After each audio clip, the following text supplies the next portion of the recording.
Gitu. Udah sering sih dibilangi dibilangi Ambis. enggak ambis, dibilangi entah gila lah, entah entah banyak macam-macam lah, entah ateis lah, entah apa sampai segitu. Seriously? Serius. Dibilang ateis? Iya. Ya ampun. Oke, let's go. This is Jigas Genot Podcast. Kembali lagi bersama saya Hendro Hermansyah. Pada kesempatan kali ini, pastinya pada malam hari ini, saya kembali untuk berbincang berdiskusi bersama salah satu narasumber kita di Genos Podcast. Pada malam hari ini kita akan berbincang bersama saudara Aman. Halo Aman, apa kabar? Halo. Alhamdulillah sehat. Sehat baik ya pastinya. Aman ini guys, kalau kalian mau tahu, kita pernah berjumpa di tahun berapa kemarin ya Aman kalau nggak salah? 2019 di Balikpapan. 2019 ya, tepatnya itu perlombaan KDMI kompetisi debat mahasiswa Indonesia ya. Iya. Itu di bahasa Indonesia. Itu bulan berapa ya Man ya? Seingatku pertengahan Juni deh kayaknya. Juni ya. Iya, Ya, Juni jadi lah. kami berjumpa teman-teman menjadi teman duel waktu itu. Iya. Akhirnya sekarang berjumpa lagi dan masih sama kritisnya dia. Oh enggak juga. Oh iya dong pastinya. Oke teman-teman, pada kali ini kita akan berbincang bersama Aman untuk mengenai daily activity dia selama pandemi COVID ini kan pasti menyita waktu yang cukup banyak ya Aman ya. Iya. Apalagi kan Aman basicnya adalah mahasiswa program studi Hukum. Terus gimana nih selama pandemi COVID ini, ngerasa kayak nggak bisa gerak atau ngerasa kayak stuck down atau gimana? Enggak juga sih. Ya semua kan tergantung bagaimana cara kita maknai kan. Nah, kalau kita terbiasa berkegiatan lalu kemudian nggak ada kegiatan kita mandek, kita nggak bisa memaknai situasi. Nah, kalau saya ngelihat, ini saya atau aku sih? Aku aja kali ya. Kalau aku lebih banyak bisa dibilang merenung lah. Oke. Karena tidak ada kegiatan, bukan dari kegiatan. Maksudnya karena kegiatannya terbatas, kita kebanyakan online. Jadi di sela-sela kegiatan itu biasa kebanyakan merenung, refleksi, lalu kemudian biasa membaca dan lain sebagainya. Ya kegiatan-kegiatan yang sifatnya lebih ke melihat diri sendiri lah. Oke, bagus ya Say, membaca, merenung diri. Kalau kita kan kadang nggak suka gelahi ya. Intermezzo. Oke, selama pandemi COVID ini pernah nggak sih Aman mungkin ngerasa kayak di-stress atau kayak aduh nih kayak bete banget di rumah, hampir kayak stres, bingung mau ngapain gitu. Pernah nggak ada momen itu? Sejauh ini sih belum ada ngerasa kayak gitu sih. Karena ya selalu ada istilahnya hal atau alternatif yang bisa dilakukan supaya nggak stres itu tadi. Oke, kalau Aman biasanya alternatif yang dilakukan, kalau kayak aku kan ya, karena aku orangnya suka main aplikasi Toktik gitu loh, joget-joget gitu, itu kayak menurut aku tuh kayak bikin jadi aku kayak lebih enjoy. Kalau Aman sendiri punya nggak sih kayak taktik untuk bisa, oke, aku akan enjoy gitu, biasanya ngapain? Kegiatan literasi sih, ya kayak membaca, menulis itu tadi. Kalau habis membaca terus kebanyakan pikiran sudah numpuk, ya udah nulis. Oh gitu. Gitu aja biasanya. Aman suka banget nulis ya guys, ya semoga bisa jadi penulis ya Man ya. Ada cita pengen jadi penulis nggak sih kamu? Keinginan cita-cita nggak ada sih. Cuman kalau untuk terus menulis ya bakal terus menulis. Cuman kalau cita-cita menjadi penulis nggak punya. Bahkan cita-cita nggak punya. Serius Nggak punya. Maksudnya tuh kayak SD kan lu pasti kayak cita-citanya apa nih anak-anak? Kalau belum salah dulu waktu zaman SD SMP gitu. Ya kalau dulu SD SMP masih pada normalnya ngikutin anak-anak yang lain ya. Biasa kan kalau SD gitu dokter lah. Tapi dokter nggak pernah kepikiran. Jadi astronot, pilot, terus jadi apa ya? Iya paling mainstream itu sih. Astronot. Nggak mungkin sih sebenarnya. Tapi di saat ini, di kondisi saat ini, Mas pasti kan kamu punya kayak keinginan, oke, gue harus jadi ini nih ke depannya. Gitu. Enggak ada. Belum ada ya. Yang entah. Nanti. Oh my god. Ya pengen jadi, kalau aku sering bilang sama teman-temanku ya pengen jadi manusia yang seutuhnya aja. Manusia yang nggak memerintah dan nggak diperintah. Oke, berarti kamu pengusaha. Gimana kalau pengusaha tuh? Nah, kalau pengusaha nanti pandanganku tentang pengusaha juga beda lagi. Pengusaha dan dunia usaha juga beda lagi dan nggak ada cita-cita ke sana juga. Oke, kita berdoa bersama teman-teman semoga Aman menemukan apa yang diinginkannya. Tapi sebenarnya menarik loh ya, ada beberapa orang juga seperti Aman yang bingung mau ngapain. Aku nggak bingung sebenarnya. Oh ya? Nggak. Terus kayak lempeng jalanin gitu aja gitu? Ya itu tadi, menjadi manusia seutuhnya itu ya, itu jadi sesuatu yang istilahnya itu yang ingin dicapai, tapi ya menjadi manusia seutuhnya itu nggak mungkin tercapai. Oke, bener Ya, banget. itu sedikit paradoks, tapi itu prinsip yang aku jalanin. Exactly. Impresif ya kalau aku Sebenarnya bilang. nggak bingung mau ngapain, nggak bingung mau kemana, nggak. Tapi kayak yakin aja gitu alurnya gimana gitu ya. Iya, Kayak lebih kayak udah jalanin aja gitu. iya. Karena kebanyakan orang kalau banyak menentukan impian tuh kadang dia merasa kayak terbebani ya nggak sih? Kadang-kadang begitu manusia modern. Manusia modern. Oke, thank you. Bagus banget nih kalau aku berbincang gini semangat nih. Oke, Aman kalau boleh tahu kuliahnya di mana? UMKT, Universitas Muhammadiyah. Oh, MKT. Oh iya ya bener aku lupa. Oh iya, kalau nggak salah kemarin tuh kita sempat hadir salah satu dosen dari UMKT juga hadir di podcast kita.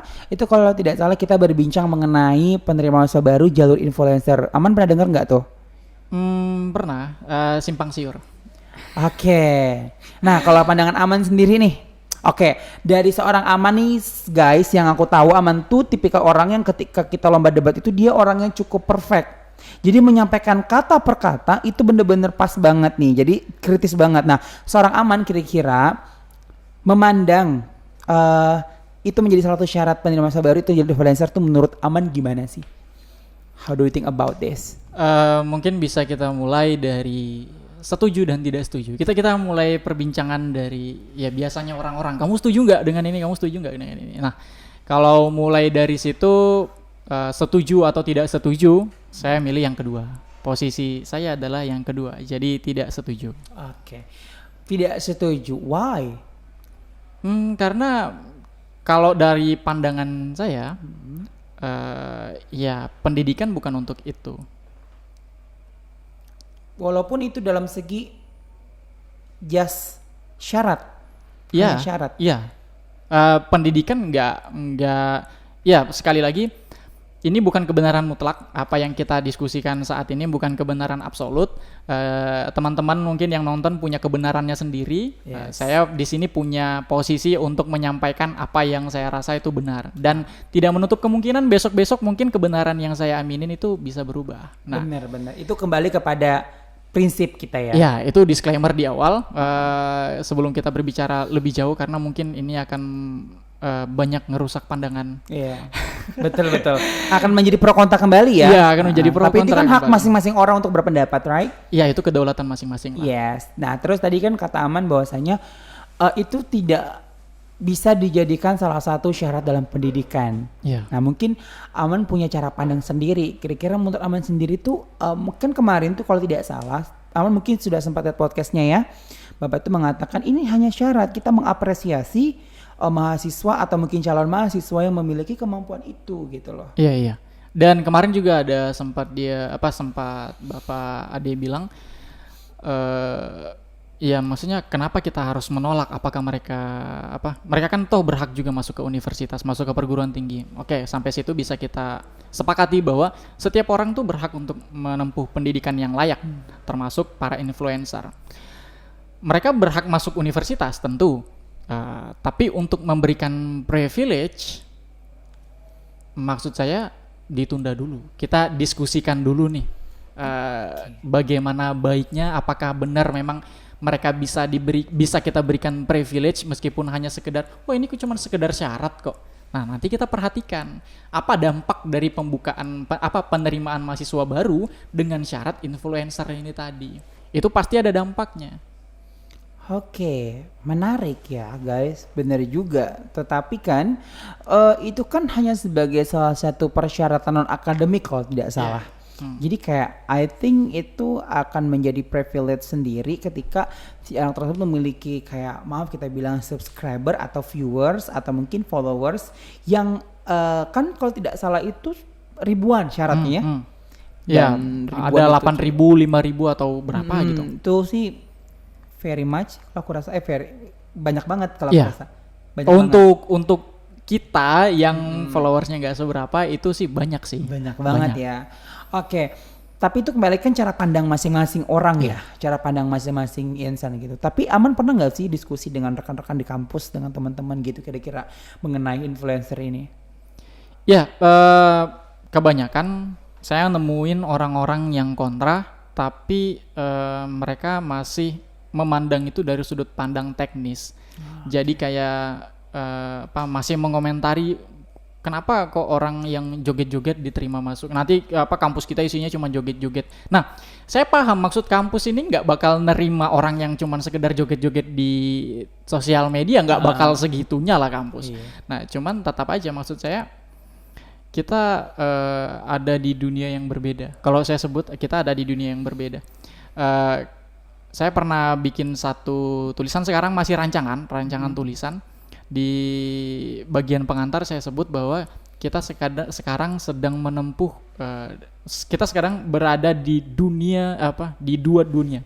Yang pertama kita di dunia yang real, dan yang kedua kita berada di dunia maya, dunia digital. Dan orang-orang yang berinteraksi di dunia digital itu kalau aku sebut sebagai masyarakat digital, termasuk influencer ini tadi, mereka adalah masyarakat digital.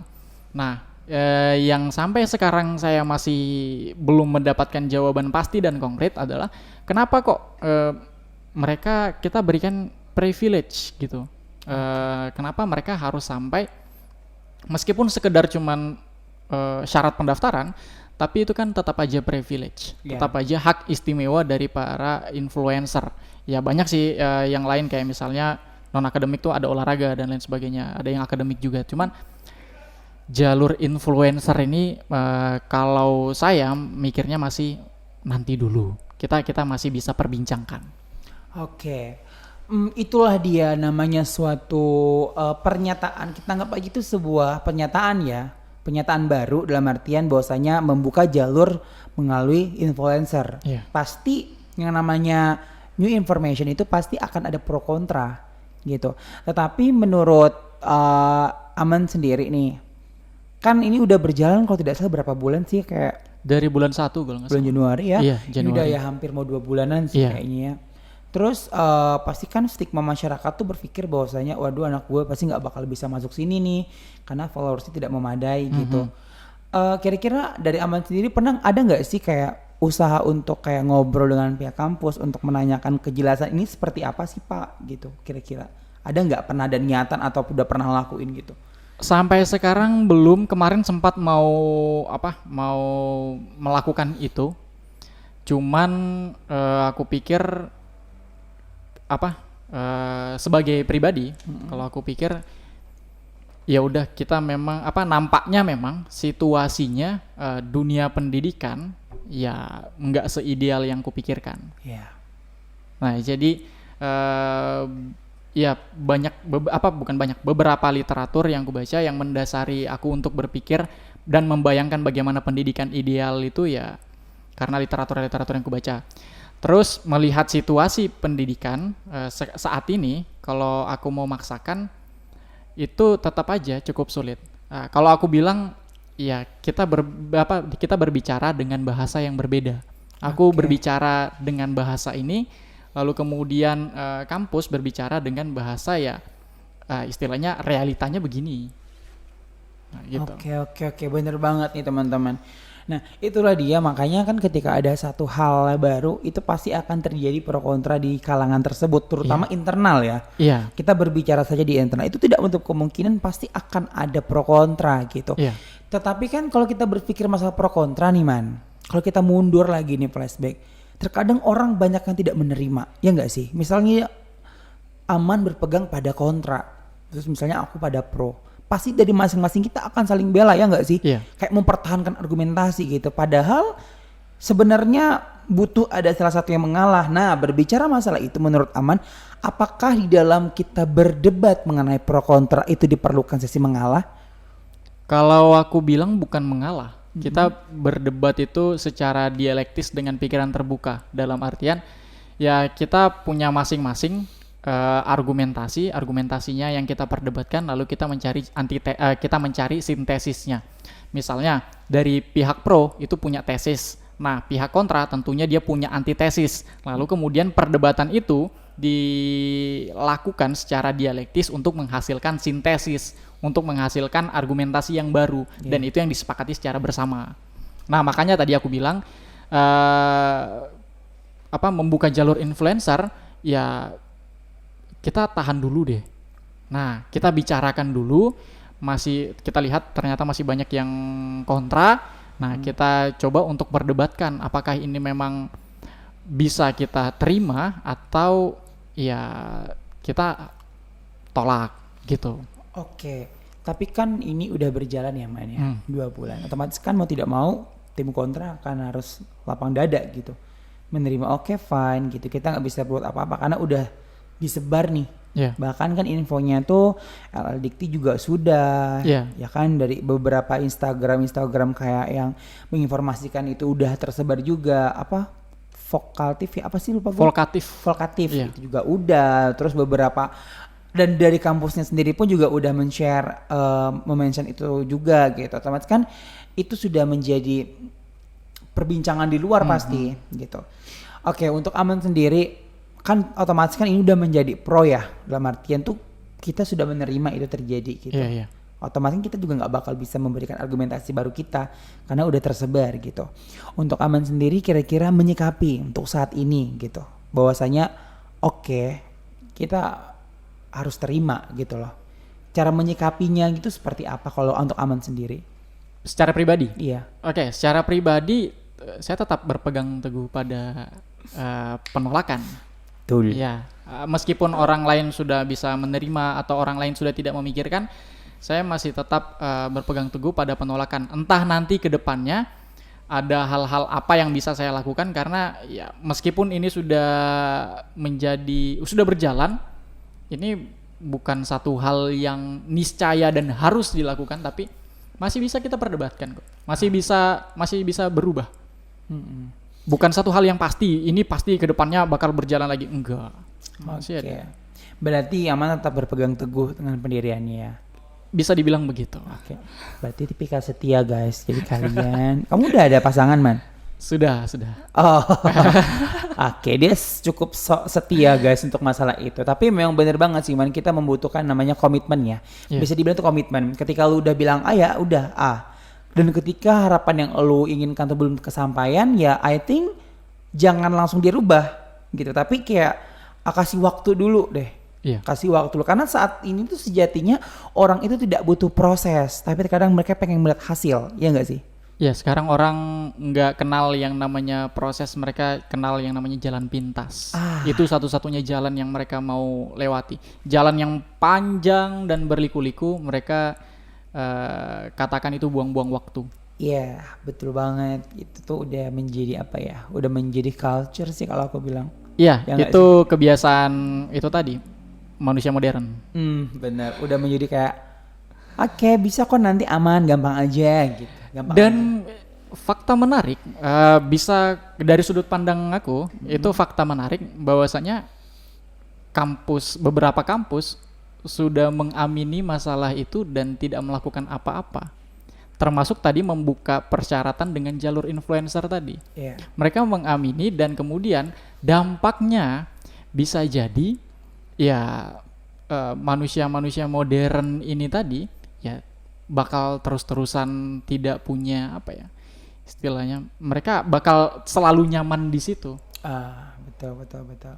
Nah itu tadi, kalau pendidikan yang aku bayangkan adalah pendidikan kritis, maksudnya adalah pendidikan itu bukannya mengabdi, bukannya beradaptasi dengan perkembangan zaman, tapi dia membuat antitesis terhadap perkembangan zaman.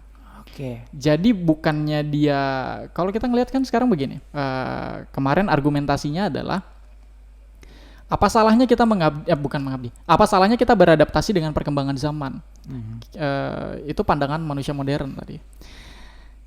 Selalu tidak mau ketinggalan zaman, selalu merasa kalau mereka tertinggal sedikit saja mereka merasa sudah kuno. Dan begitu juga sekarang beberapa instansi pendidikan kita lihat.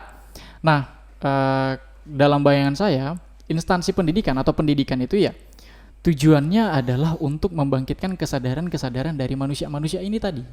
Nah, sekarang kan manusia modern tadi ini kesadarannya dibangun oleh sosial media itu tadi. Iya, betul. Pendidikan nggak melakukan apa-apa dan malah mengaminkan situasi seperti itu, gejala sosial seperti itu dengan membuka jalur pendaftaran influencer. Dampaknya sampai situ kalau yang aku pikirkan. Tapi kan kalau kita berbicara masalah era saat ini kan udah masuk kayak 4.0 yang memanfaatkan teknologi digital. I think kita udah menerapkan itu dalam proses pembelajaran atau learning ya, kayak melalui media daring dan banyaknya YouTuber, selebgramnya itu mungkin kan memanfaatkan media sosial menjadi salah satu sarana atau media nih mereka untuk pendidikan. Tapi kan kemarin dikatakan bahwa ini kan udah eranya digital nih. Iya.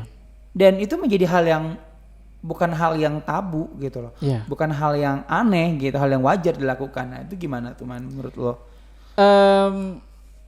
Kalau aku mikir beberapa instansi pendidikan yang seperti itu, mereka gagal untuk menemukan rumusan masalah yang jelas dari perkembangan zaman kita.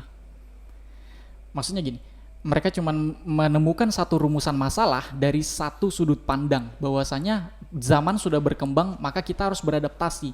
Jika kita tidak beradaptasi, maka kita akan ketinggalan zaman, istilahnya, dan kita akan menjadi manusia kuno.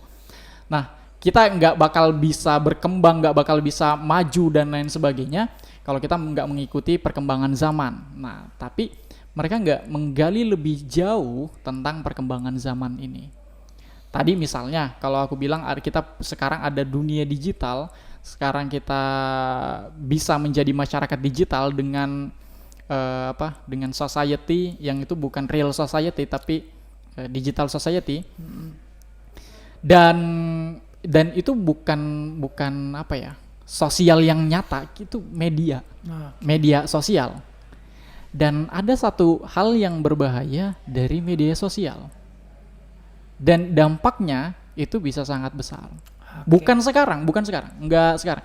Sekarang mungkin kita enggak sadar dampaknya, tapi itu sudah ya istilahnya sudah ada dampak yang bisa kita lihat.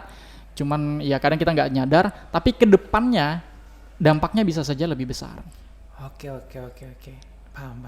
Nah, maksudku tadi, pendidikan harusnya punya antitesis. Pendidikan harusnya punya jawaban bagaimana kita cara menghadapi perkembangan zaman dari sudut pandang masalah-masalah yang ada. Bukan cuman sekedar melihat perkembangan zaman sebagai ya kita harus mengikuti perkembangan zaman. Iya. Enggak cuman sesempit itu menurutku. Iya, benar banget. Tapi ya teman-teman, itu semua kan adalah pendapat dari individual.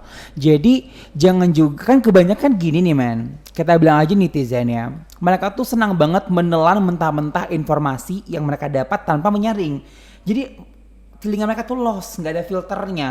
Yang mana harusnya tuh bisa memfilter, oh ternyata dia tuh ngomong ini, terus kadang tidak mendengarkan secara lengkap. Jadi kayak kata-kata awal udah dia ngambil poin awal tanpa mendengar klarifikasi ujungnya gitu loh. Jadi buat teman-teman yang aman maksud itu adalah itu pendapatnya dia. I think it's bebas ya. Iya. Bebas berpendapat gitu loh. Ya, saya punya kedaulatan untuk berpendapat dan kalian juga lah. Tuh, di sini juga kita nggak ada maksud untuk mengatakan oh itu jelek banget. No, kita nggak mengatakan itu, tapi kita lebih kayak sharing diskusi gitu. Dan I think banyak banget sih pasti orang luar sana yang juga berpendapat sama, tapi mungkin mereka tidak berani untuk mengungkapkan gitu. Kadang-kadang kan seperti itu ya. Kadang-kadang ada. Gak usah jauh-jauh, kita kalau berteman aja nih, berteman kayak aku sama kamu, aku nggak suka sama kamu, jarang ngomong langsung ke orangnya. Iya. Pasti di belakang kita gitu kan. Pertemanan loh gitu. Jadi kayak buat teman-teman di luar sana tuh itu adalah hak kita untuk berpendapat, tetapi yang penting kita tidak boleh menjelekan. Iya, dan pendapat kita harus bisa dipertanggungjawabkan. Betul banget. Jadi tuh apa yang Aman jelaskan tadi itu adalah salah satu aspirasi atau mungkin itu kayak argumentasinya dia gitu, cara pandangnya dia mengenai hal ini. Tapi kan aku pikir kamu pasti selalu mensupport sih apapun yang kampus terapkan gitu. Maksudnya kan ketika ini sudah diberlakukan, otomatis kan kita harus mensupport juga kan. Bisa jadi nanti. Oke. It's okay guys, itu kan kembali ke amannya lagi gitu ya. Ya kan bagaimanapun juga kan pasti kita juga harus tetap mensupport ya. Mungkin itu akan menjadi dampak baik di suatu saat nanti gitu. Mungkin untuk saat ini juga kita belum bisa lihat apakah itu akan menjadi dampak yang bagus atau tidak. Iya. Nanti kan kita lihat setelah proses itu berlangsung. Tapi kalau aku sih, menurut aku kan itu kan hanya syarat ya. Tapi kan kembali lagi kita berbeda pendapat ya. Aku sebagai orang luar yang dalam artian aku masyarakat biasa menilai, oh mungkin itu kalau secara pemikiran aku, oke, itu kan hanya salah satu syarat. Karena kan kemarin dijelaskan juga itu tidak akan berpengaruh terhadap ketika dia pengen masuk melalui jalur biasa. Iya, iya. Gitu. Itu tidak berpengaruh dengan mereka misalnya mau jalur mandiri tanpa ada jalur akademik atau non akademik gitu. Jadi kayak tes umum lah bahasanya. Ya itu tidak mempengaruhi tidak mempengaruhi tesnya mereka gitu. Karena dijelaskan juga kemarin kalau seandainya dia masuk pun ya itu tidak akan menjadi salah satu privilege yang lebih gitu. Maksudnya privilege yang bahwasanya kamu akan dijamin kamu akan dijamin aman dan sebagainya gitu. Karena kembali lagi ketika udah masuk ke perkuliahan udah akan kembali seperti biasa gitu. Jadi teman-teman itu tuh kayak argumentasinya aman saja. Jadi kita juga jangan pernah langsung ngejudge, kan sering banget tuh man ya kalau kita cerita aman mah misal di kelas nih lu tuh kayak aktif banget bicara, pasti kayak langsung di notice, lu gini nih pasti gitu. Udah sering sih dibilangi ambis. Enggak ambis, dibilangi entah gila lah, entah banyak macam-macam lah, entah ateis lah, entah apa sampai segitu. Seriously? Serius. Dibilang ateis? Iya. Ya ampun. Tapi ya itu tadi semua orang punya hak untuk berpendapat dan tapi ya usahakan bisa mempertanggungjawabkan. Aku nggak bakal minta pertanggungjawaban mereka untuk kenapa bilangnya aku ateis, ya pertanggungjawabkan terhadap diri sendiri aja. Oke, maksudnya aman itu ketika aman mengatakan A, dia bisa mempertanggungjawabkan itu nanti ketika dipermasalahkan, gitu ya. Ya. Tapi jangan sampai, ini kan cuma diskusi ya kan man ya sebenarnya. Dan buat teman-teman luaran sana, dalam artian kita harus bisa memfilter sih. Kalau aku tuh selalu bilang ke orang-orang atau ke teman-teman aku, please filter deh omongannya orang gitu. Kira-kira sesuatu hal yang tidak perlu digede-gedein, nggak perlu gitu. Karena kan sekarang tuh sering banget ya. Pernah nggak sih kamu nemuin momen di mana masalah itu kecil banget tapi jadinya gede gitu loh? Iya. Karena hal sepele terus disangkut pautkan dengan hal-hal yang lain jadinya panjang. Aku sebel banget tau kalau masalah kayak gitu. Dan itu bukan fakta sih, entah ya. Kalau dari pandanganku itu fakta menarik. Itu semua timbul sejak era perkembangan media sosial yang sangat pesat. Informasi berjalan dengan sangat cepat, pertukaran informasi, lintas batas, lintas teritorial. Kita bahkan bisa melihat orang-orang yang ada di Amerika, sekarang kita bisa melihat orang-orang yang mungkin terbunuh di Myanmar misalnya. Kita bisa melihat itu. Nah, tapi itu tadi, kadang-kadang kita nggak bisa menyaringnya. Iya, betul. Dan fakta menarik, orang yang menggunakan media sosial itu nggak sedikit orang-orang yang berpendidikan. Ya, tapi mereka nggak sedikit juga yang mudah terpancing dan masih belum bisa memfilter. Wow, sejauh itu lo berpikir ya man? Iya, dalam artian pendidikan masih belum bisa menjawab itu. Oke, sebenarnya aku nggak sampai berpikir ke sana sih ya, tapi itulah seorang Aman. Aman itu berpikir kritis banget guys, jadi tuh berpikir kritisnya tuh selalu on gitu, every time gitu. Dan tadi aku baru dapat informasi terbaru, maksudnya kayak oke, fakta-fakta menarik itu yang aku dengar kayak oh iya ada benernya juga nih gitu. Tapi mungkin kalau boleh tahu Aman di lingkungan kampus aktif organisasi? Sekarang aktif di satu organisasi. Gitu.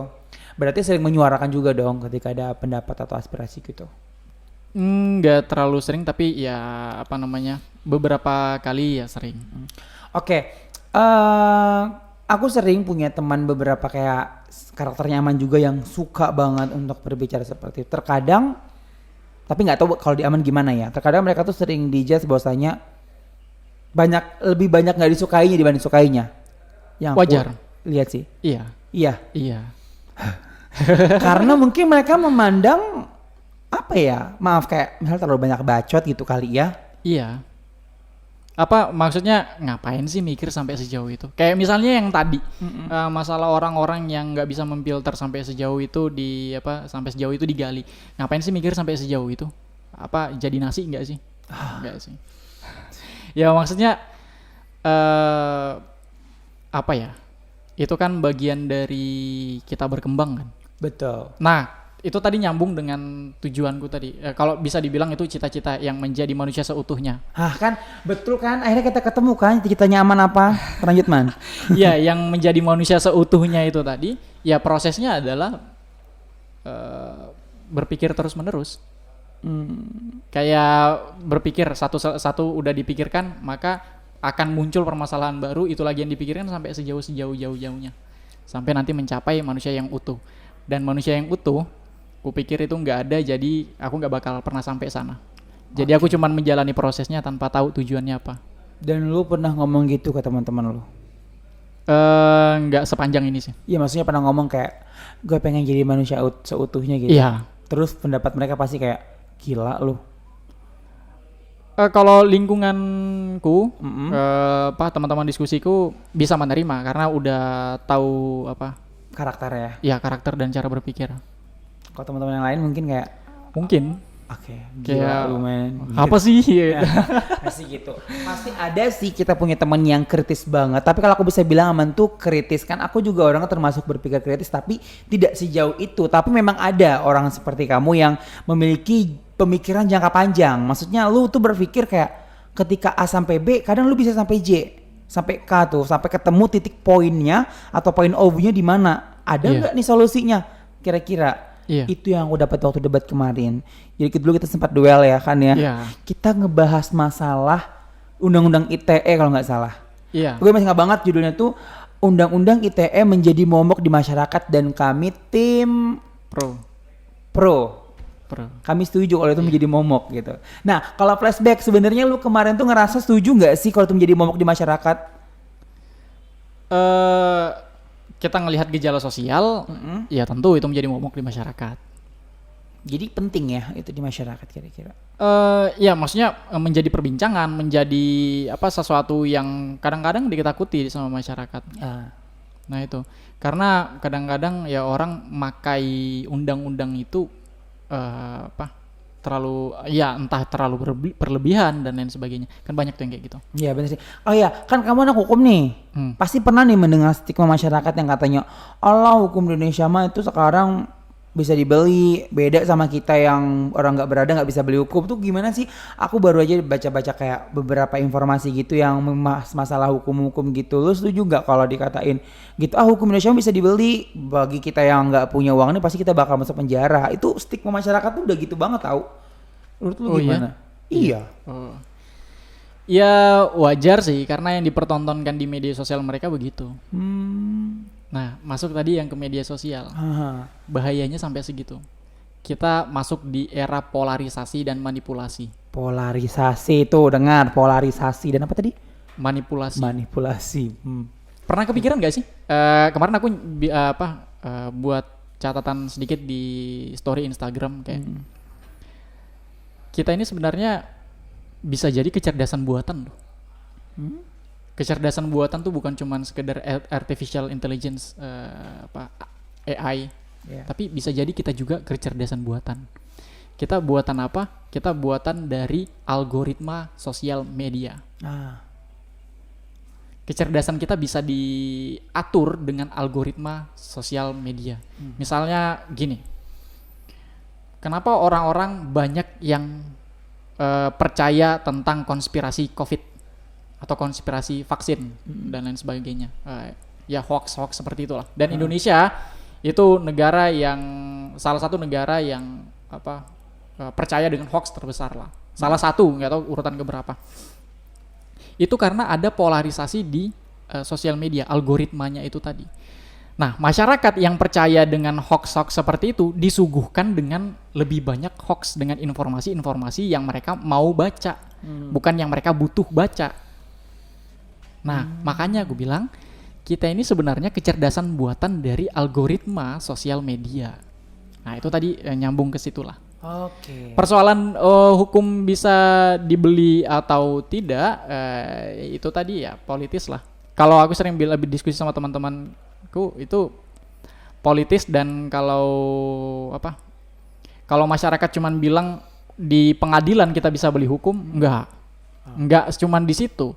Bahkan di bangku parlemen itu kita bisa beli hukum di situ, jual beli hukum di situ. Oh, begitu ya.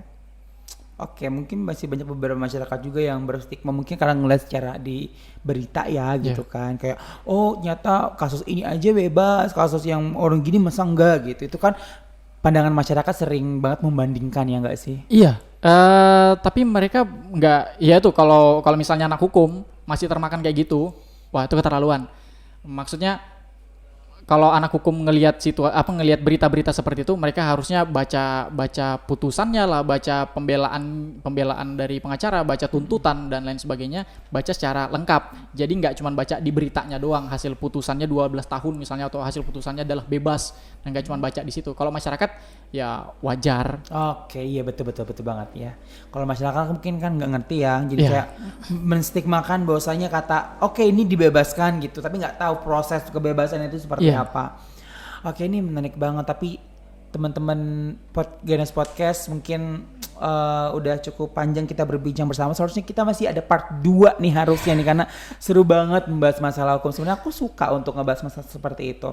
Oke Aman, thank you so much udah hadir di Ganas Podcast pada malam hari ini. Pastinya buat teman-teman semua apa ya namanya, seperti kata Aman bahwasanya kedaulatan berpendapat itu tuh bebas, masing-masing kita memiliki hak tersebut.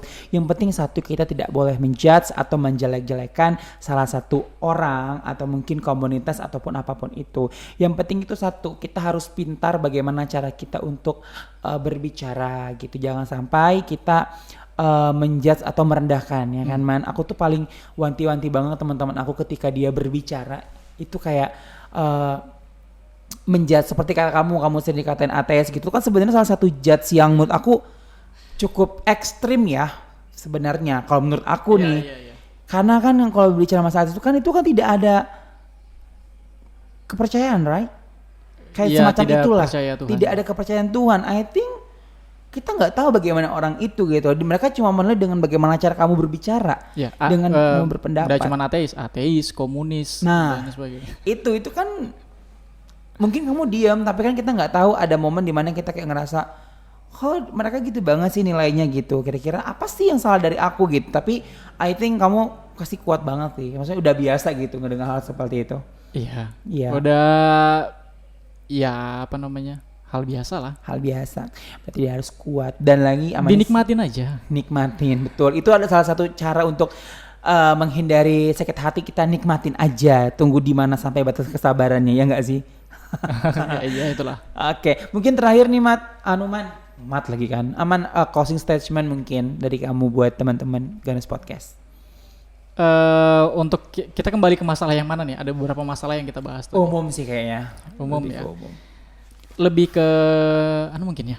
Mana ya? Cara berpikir. Saya nggak punya aku nggak punya cara berpikir yang pakem, cuman kalau kita mau melihat sesuatu, coba untuk melihat di belakang-belakangnya juga. Jadi mencoba untuk mencari makna-makna yang lain dari satu peristiwa atau gejala sosial yang ada. Jadi kayak misalnya tadi masalah hukum, kita tarik ke belakang, ada masalah influencer, ada masalah berpikir dan lain sebagainya.